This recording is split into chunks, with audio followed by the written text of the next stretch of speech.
आज आपण बनवणार आहोत कोल्हापूर स्टाईलमध्ये मस्त आणि झणझणीत असा चिकन सुक्का। चला तर मग आपण आता रेसिपीला सुरुवात करूया।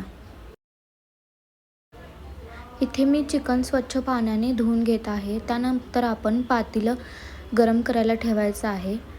त्यानंतर त्याच्यामध्ये आपण 2 चमचे तेल टाकून घ्यायचं आहे। हे बघा मी इथे 2 चमचे तेल टाकून घेतलेले आहे। त्यानंतर कांदा टोमॅटो चिरून घेतलेले आहेत आणि ते आपण त्या तेलामध्ये टाकायचे आहेत आणि त्या तेलामध्ये आपण ते कांदा आणि टोमॅटो व्यवस्थित परतून घ्यायचा आहे। त्यानंतर थोडीशी हळद आणि मीठ मी यात टाकलेलं आहे। ते सगळं मिक्स करून व्यवस्थित परतून घ्यायचं आहे। कांदा आणि टोमॅटो व्यवस्थित लालसर होईपर्यंत आपण त्याला परतून घ्यायचं आहे। हे बघा आपण परतून घेतलेलं आहे। त्यानंतर आपण जे चिकन धुवून घेतलेलं आहे ते आपण त्यात टाकायचं आहे। चिकन जे धुवून घेतलेलं आहे ते आपण त्यात टाकून व्यवस्थित त्याला मिक्स करून घ्यायचं आहे। त्यानंतर थोडीशी कोथिंबीर मी टाकलेली आहे आणि आता आपण याला वाफवून घ्यायचं आहे। त्यानंतर इथे बघा मी मसाल्याचं साहित्य घेतलेलं आहे।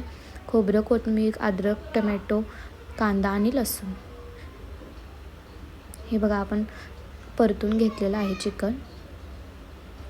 पाणी सुटलेलं आहे बघा चिकनला। पाणी आपण अजून टाकून घेतलेलं नाही आहे त्याच्यामध्ये, तरी पण चिकनला पाणी सुटलेलं आहे। आपण पाणी टाकताना त्यामध्ये गरमच पाणी टाकायचं आहे। गरम पाणी टाकल्यामुळे चिकन लवकर शिजते आणि उकळी पण लवकर येते। चला तर मग आपण आता मसाला भाजून घ्यायचा आहे। हे बघा खोबरं इथं मी भाजून घेत आहे। त्यानंतर अद्रक, कांदा, लसूण सगळं आपण व्यवस्थित असं लालसर होईपर्यंत भाजून घ्यायचं आहे। हे बघा मी सगळं त्यात टाकून व्यवस्थित असं भाजून घेत आहे। टोमॅटो आपण लास्टला टाकायचा आहे। हे बघा मी इथे भाजून घेत आहे। खोबरं लालसर दिसत आहे। त्यानंतर मी त्यात टोमॅटो पण टाकून घेतलेला आहे।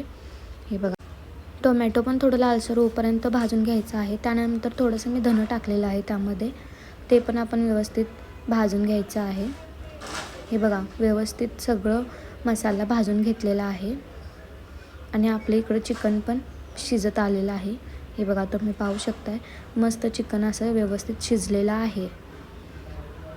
हे बघा त्यानंतर मसाला पण आपला गार झालेला आहे। थंड झाल्यावर आपण ते मिक्सरला वाटून घ्यायचं आहे। आता मी हा मसाला व्यवस्थित मिक्सरला वाटून घेणार आहे। हे बघा माझा मसाला व्यवस्थित बारीक असा मिक्सरला मी वाटून घेतलेला आहे। चला तर मग आपण आता चिकनला फोडणी देऊया। इथे मी 2 चमचे तेल घेतलेलं आहे। तुम्हाला लागेल तितकं तुम्ही तेल घेऊ शकता। मी इथे 2 चमचे तेल घेतलेलं आहे। त्यानंतर मी 4 कांदे उभे चिरून घेतलेले आहेत। हे बघा मी 4 कांदे उभे चिरून घेतलेले आहेत। ते व्यवस्थित लालसर होईपर्यंत तेलामध्ये आपण परतून घ्यायचं आहे।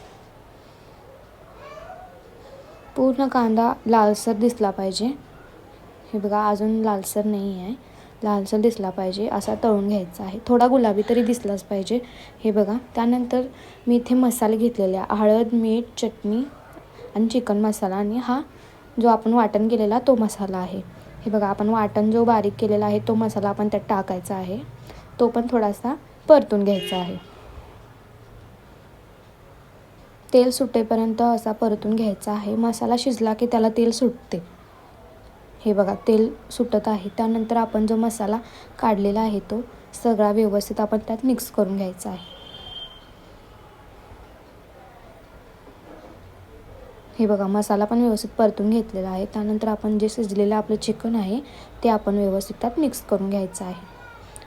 चिकन शिजलेलंच आहे त्यामुळे जास्त शिजवायचं नाही आहे। 5 किंवा 10 मिनिटच त्याला वाफेला ठेवायचं आहे। थोडंसं वाफेला ठेवायचं आहे। हे बघा तेल व्यवस्थित असं सुटलेलं आहे। मसाला पण आपण छान आपण भाजून घेतलेला आहे, त्यामुळे तेल त्याला व्यवस्थित सुटलेलं आहे। कोल्हापूर स्टाईलमध्ये मस्त आणि झणझणीत चिकन सुक्का तयार आहे। व्हिडिओ आवडल्यास व्हिडिओला लाईक करा, शेअर करा आणि सबस्क्राईब करा।